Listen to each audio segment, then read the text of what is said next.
Bonjour à tous. Troisième épisode de cette semaine internationale que je fais à partir de Marrakech, puisque je suis pour la semaine pour une série de conférences dans les instituts français et dans les lycées français. Alors, bien sûr, toujours au devant de l'actualité, la guerre en Ukraine, avec une accentuation. À la fois, les combats se poursuivent au corps à corps.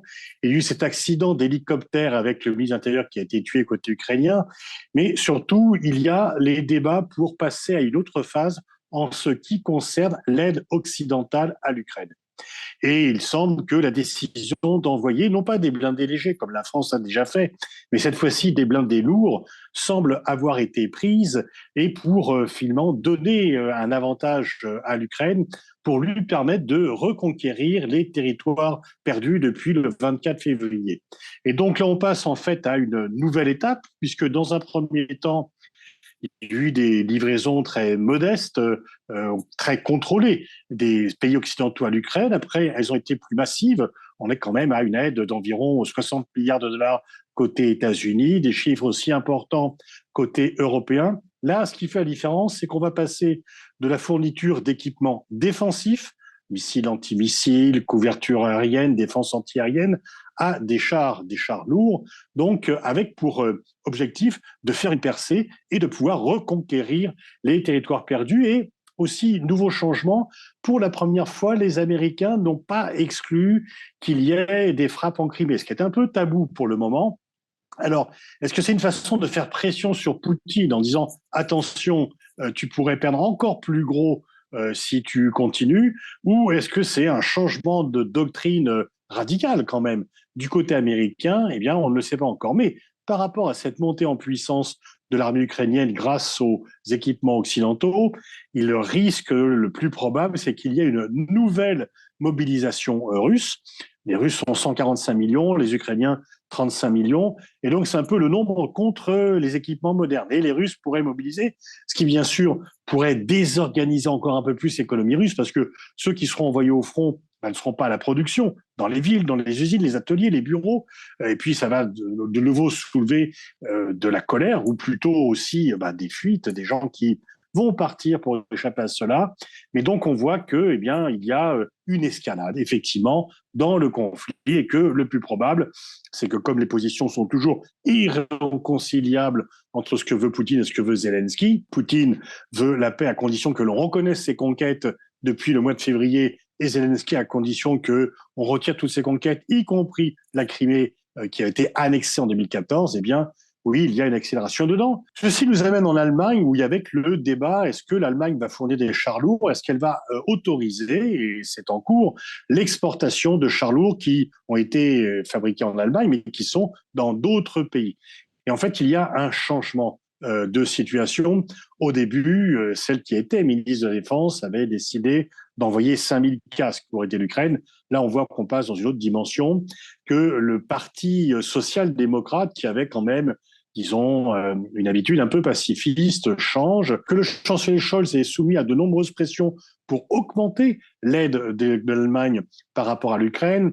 Il était réticent, il ne voulait pas intensifier la guerre, il ne voulait pas effectivement qu'il y ait une amplification de la guerre avec la Russie. Mais là, il semble qu'il ait changé d'attitude, il ne veut pas être mis en accusation comme étant le mauvais élève de la classe de l'OTAN, et donc il y a des pressions d'un peu partout qui n'aident pas suffisamment l'Ukraine. Et puis surtout, il y a un changement, puisque l'Allemagne a décidé de réarmer. Il y a un plan de 100 milliards d'euros pour le réarmement allemand, mais qui va principalement servir à acheter des armes aux États-Unis. Et ce qu'il faut noter, c'est que le Parti vert, normalement le parti pacifiste, le parti écologiste, qui s'est créé historiquement contre le nucléaire, contre le réarmement de l'Allemagne, contre le déploiement des euromissiles en Allemagne dans les années 80 pendant la guerre froide, eh bien, ce parti vert est beaucoup plus entreprenant et beaucoup plus, si ce n'est va-t-en-guerre, du moins, à fournir une aide militaire accrue à l'Ukraine, beaucoup plus que le Parti social-démocrate. On peut aller, si ce n'est au Mexique, aux États-Unis, mais ça concerne le Mexique, où l'ancien chef de la police, Garcia Luna, a été arrêté. Il était en Floride depuis 2012. Il est accusé d'avoir été corrompu par le cartel de Sinaloa, qui est l'un des principaux cartels de la drogue au Mexique. Il a été responsable de 2001 à 2012 de la lutte contre la drogue, et en fait, il est riche à millions. il a des dizaines de millions de dollars. Et ce n'est quand même pas normalement sa paye de ministre qui explique cela. Et donc le cartel de Sinaloa l'a largement, par des valises entières, mis à acheter pour avoir des renseignements. Et donc c'est aussi tout l'échec de la lutte contre la drogue et contre le crime organisé sous l'ancien gouvernement. On sait que le nouveau président de gauche, Andrés Manuel López Obrador, a fait de la lutte contre la criminalité, la lutte contre la fédéralité une priorité. Il met là en accusation, il ne proteste pas contre ce qui se passe aux États-Unis, il y voit plutôt un avantage. Et quelques chiffres quand même, depuis 2006, il y a 340 000 morts au Mexique du fait de la guerre de la drogue. Donc on voit que cette criminalité de la drogue fait plus de morts que bien des guerres. Et que c'est vraiment un facteur stratégique et que, bien, il est temps de donner un coup d'arrêt, mais ce n'est pas, enfin, la bataille est encore longue. Et puis, terminons en Nouvelle-Zélande avec la démission surprise de Jacinda Ardern, qui est à la fois un problème humain et un problème politique. Alors, Jacinda Ardern était vraiment une icône pour beaucoup de gens. Élue en 2017 à 37 ans, réélue en 2020. Elle avait accouché d'un enfant alors qu'elle était première ministre. Elle avait emmené d'ailleurs pour s'en occuper lors d'une session à l'ONU. Et surtout, elle est connue pour avoir extrêmement bien réagi pendant les attentats de Christchurch où un extrémiste, un suprémaciste blanc, s'inspirant des théories du grand remplacement, avait tué dans 2 mosquées 51 musulmans et elle s'était portée contre la haine sur Internet.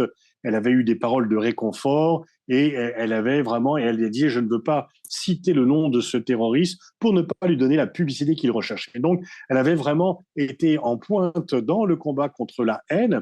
Et puis, elle avait aussi très bien géré la crise du Covid-19.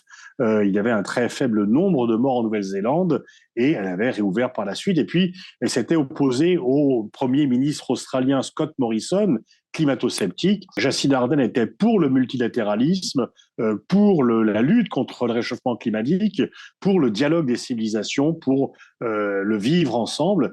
Et donc, elle quitte le pouvoir en disant que la charge de Premier ministre est très passionnante, mais qu'en même temps, c'est un défi très important.